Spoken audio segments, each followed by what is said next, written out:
Anda ahlinya. Maka sekarang saya bilang, atau Pak Dondi bisa baca? Enggak, saya nggak bisa baca. Nggak bisa. Bapak nggak bisa Atau juga. ada yang mualaf yang bisa baca? Loh, enggak gini loh. Nah, Sebentar. oke, kalau tidak bisa baca, Pak ya, tolong difoto cari orang yang bisa baca. Ustadz Umar Al-Fariski dibungkam habis oleh pendeta Esra Soru terkait hamba yang menderita di kitab Yesaya. Mari kita simak debat seru mereka berikut ini. Saya ada bawa di sini nih ya, Targum Yonatan yang dari abad kedua. Saya mau kasih tunjuk dulu ya, permisi.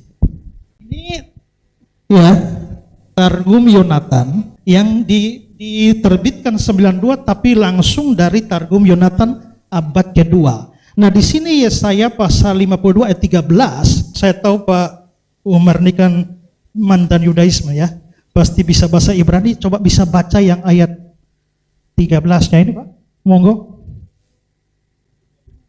Yang ayat 13 ya Pak. Ini loh, Yesaya 52 ini ayat 13, coba tolong dibaca Pak dalam bahasa Ibrani ya. Enggak, saya minta Bapak baca. Enggak, gini loh. Anda bisa baca apa tidak? Nah, saya hanya minta baca untuk menunjukkan bahwa dari Targum Yonatan abad yang kedua ini memang dia mengacu kepada Israel atau bukan. Nah, kalau begitu coba baca. Apakah dia ngomong tentang Israel?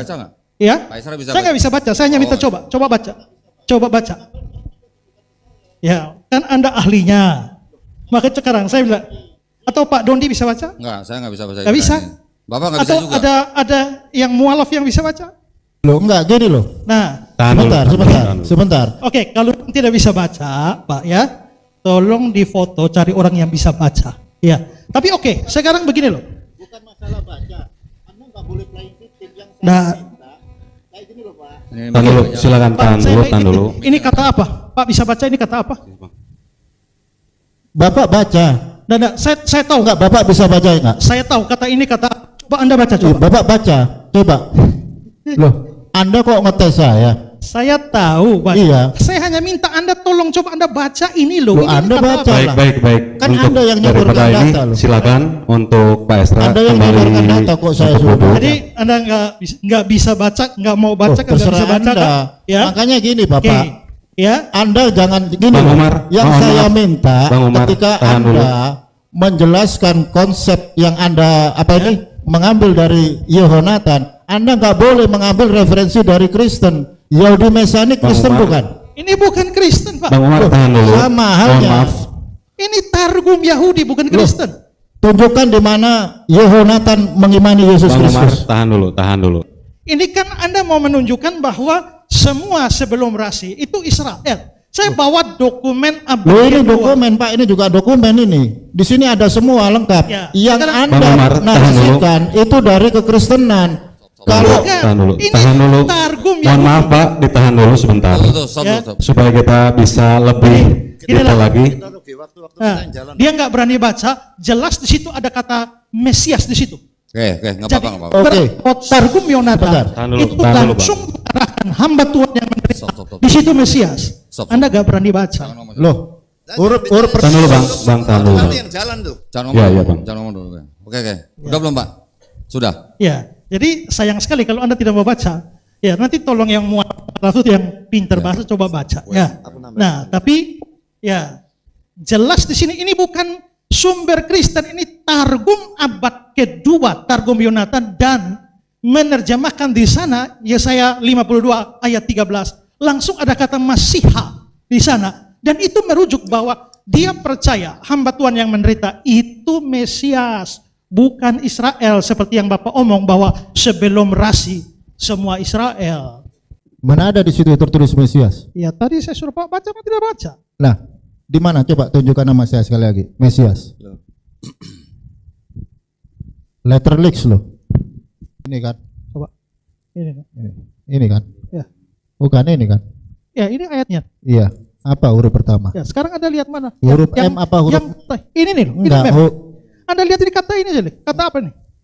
Mana di sini Mesia? Ini loh, Anda bisa baca tidak nih? Masiah. Bukan.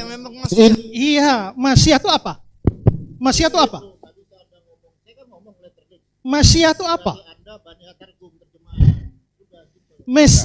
Mesias itu ya, yang dalam bahasa Anda Al-Masih. Jadi Anda Baik, mau ini berkelit dari situ waktunya pun dari tim tidak bisa Islam, Pak mengukurkan Esra, mohon ini maaf. Mesia atau Masiah. Bentar, oke. Aduh, Umar. Oke, gini Pak. Ibu bapak terkasih dalam Tuhan, memang sesuatu yang asing dan aneh ketika saudara-saudara kita dari luar Kristen ngotot untuk membelokkan nubuatan terkait dengan Mesias yang menderita. Seperti Don Ditan dan Ustadz Umar Al-Fariski, mereka berdua ini sepakat dan kompak mengadakan debat dengan Pendeta Esra Soru dan Pendeta Budi Asali untuk mengulas, membahas, mengeksplorasi Yesaya 53, yang mana dari data-data ngawur yang mereka konklusikan atau simpulkan bahwa Yesaya 53 terkait dengan hamba yang menderita, menurut mereka itu tertuju kepada umat Israel atau bangsa Israel.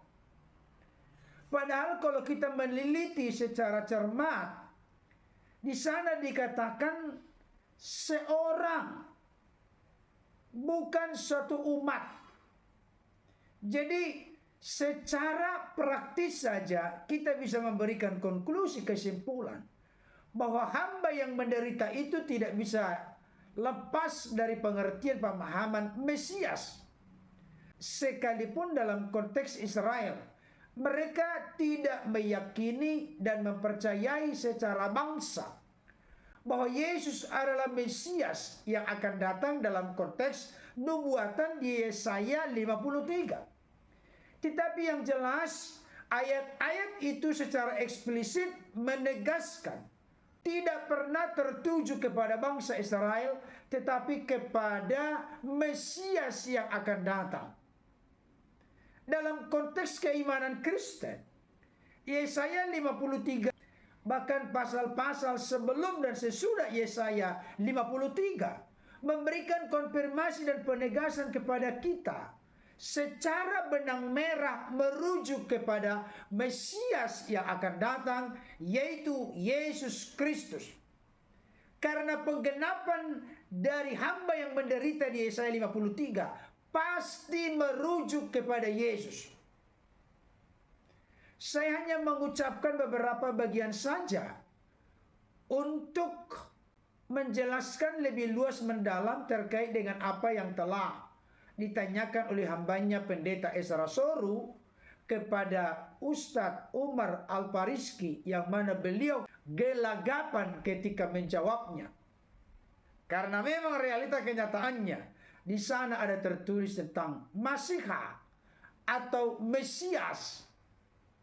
Yesaya 50 ayat yang ke-6 menjelaskan bahwa Yesus diludahi dan dipukul.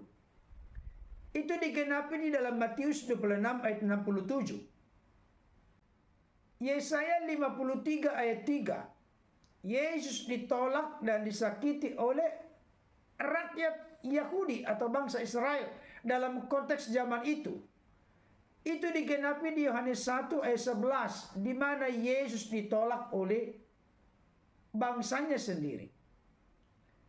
Yesaya 53 ayat yang kelima, Yesus menyerahkan nyawanya dalam konteks pengorbanan total demi penebusan manusia dari dosa, kematian kekal, dan dari jeratan kuasa iblis.